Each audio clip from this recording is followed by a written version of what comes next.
Love beyond wealth. There lived a beautiful young lady named Abimbola.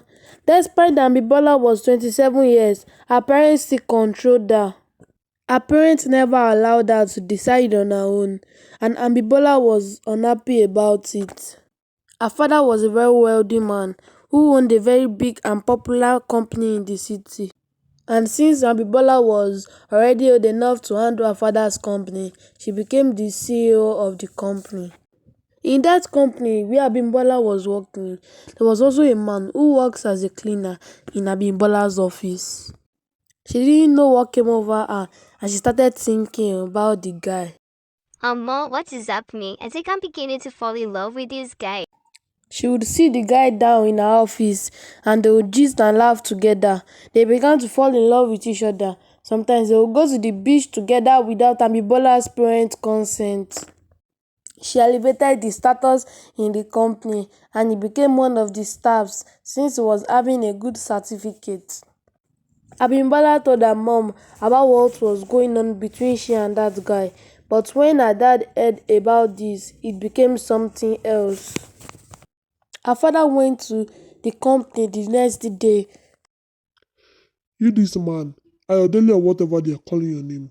You're such a gold digger. Why is it that is my daughter you want to marry? If I ever see around my daughter again, I'll make sure to allow the police to arrest you. Nonsense. In fact, you are fired. And that was how Ayodele left the company. Unknowingly to Abimbola, there was this rich guy that her parents wanted her to marry. This guy also owned a very big company in the city. When Abimbola saw the guy, she didn't even like him a bit. His name was Babatunde. My daughter, you know we want the best for you. Or do you want to drag our name in the mud by marrying that poor guy? Abimbola didn't care. All she knew is that she loved Ayodele and no one else. She was later forced to marry Babatunde because to her parents it was Babatunde or no one else, and she became Mrs. Ayokunle by force. Their wedding was a very elaborate wedding, but despite this, Abimbola was not happy. But after their wedding, Babatunde became someone else. If he didn't go for business trips, he would go to club and spend money lavishly with girls. And anytime she called her parents to inform them of what was happening, they would tell her that it was part of marriage difficulties. She became depressed and she started drinking alcohol. This made her to have health issues and she died due to depression and too much of alcohol. When her parents heard about her death, they broke into tears and wished they had not pushed her into that marriage. But Abimbola didn't really die. It was a plan so that she can be able to go back to her ex.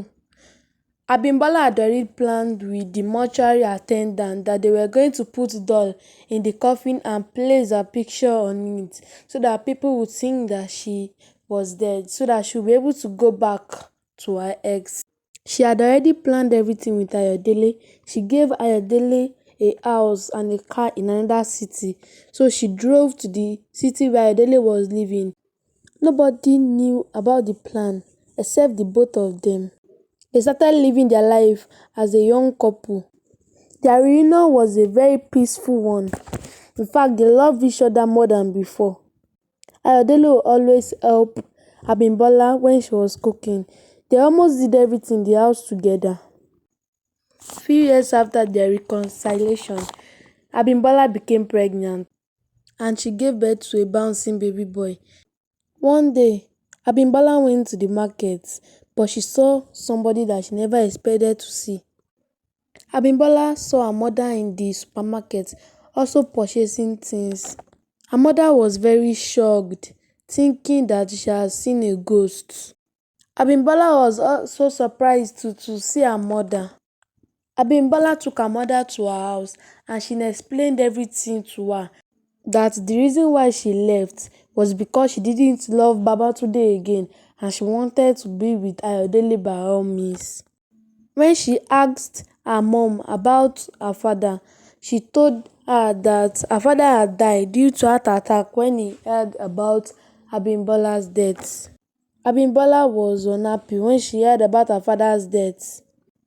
Abimbola forgave her mother and they became one again. Her mother was very happy to see her grandchild. She thanked God for giving her the opportunity to see her grandchild, and they became happily ever after. Thanks for watching. Don't forget to like and subscribe. Tell me your thought about this story in the comment section.